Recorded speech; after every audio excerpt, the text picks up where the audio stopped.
I have donated, for the first time in my entire life, I've donated to a political party, and, well, not to political party. I've donated to a political candidate and a presidential candidate nonetheless, and that person is Andrew Yang, a Democrat running for president of the United States. In my entire life, I have voted Republican. I've never donated to the Republican Party, but my family is Republicans, full of Republicans. So I always thought it was my duty to continue the Republican line and continue voting Republican. The first election I ever voted for, I voted for President Bush. After that, I voted for John McCain. And most recently, I voted for Donald Trump. Now, I wasn't exactly fully backed Donald Trump. I voted for Donald Trump because I didn't like Hillary Clinton. And one of the big things that I think the two-party system has given us throughout the years is a lot of shitty candidates. And this past election was just that. I didn't vote for Donald Trump during the primaries. I voted for John Kasich, the former governor of Ohio. I thought John Kasich made the most sense of anyone on that Republican stage. And recently, I started listening to the Joe Rogan podcast, and he had someone on the other day, a Democratic presidential candidate, Andrew Yang. I knew nothing about Andrew Yang. But after his podcast with Joe Rogan, I began to read a little bit more about him, and I found the podcast very engaging. And I found that a lot of what Andrew Yang had to say was real problems that people aren't talking about. Robots. It sounds so strange when you say robots are coming for people's jobs. But a lot of automation is happening and has been happening for a very, very, very long time. And one of the other big problems with automation is the fact that there's so many companies out there that aren't getting taxed.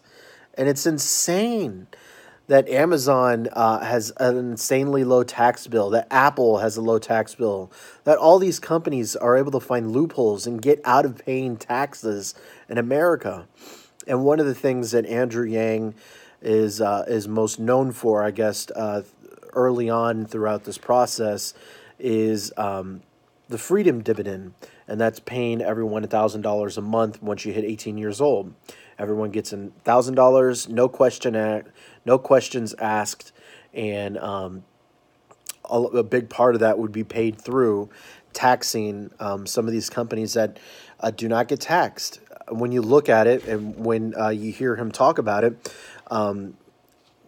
other countries don't do this, but they force these big technology companies to pay taxes. And I can't remember the name that they called it, how they tax them, but I would suggest you seek out this Joe Rogan interview and listen for yourself. You'll consider yourself very informed afterwards. He's just a man that seems to make a lot of sense, and with politicians these days, that doesn't happen often. One of the other ideas that I thought was really great that Andrew Yang threw out there was a way for big money to stay out of elections, and that's by giving everyone $100 a year, and they are able to donate it to whatever political party they want. And that's all the money that people can get, is just whatever people are donating to their political candidates. So that way it would keep, big corporate interest from, being owned by a person. That way, political candidates are by the people, which is something that seems to be a stretch nowadays. So as someone who has never given money to a political candidate before, it sounds strange for me stumping for somebody else, but I encourage you to, at the very least, check out what Andrew Yang is talking about.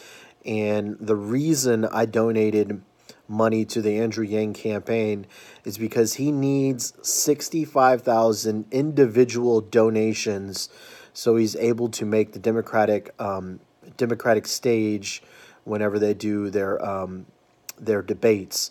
And I would love to hear Andrew Yang debate against all these other people and really put his platform out there. The one thing, if anything, that President Trump has showed us is that anyone can become president. Anyone can come out of nowhere and become president. And if enough people give Andrew Yang a chance, you never know. Maybe he will become the next president of the United States. Once again, you should listen to the Joe Rogan podcast that he did with Andrew Yang. And I think if you do, you will come away from it with your eyes open, and you'll be very interested in hearing whatever Mr. Yang has to say next.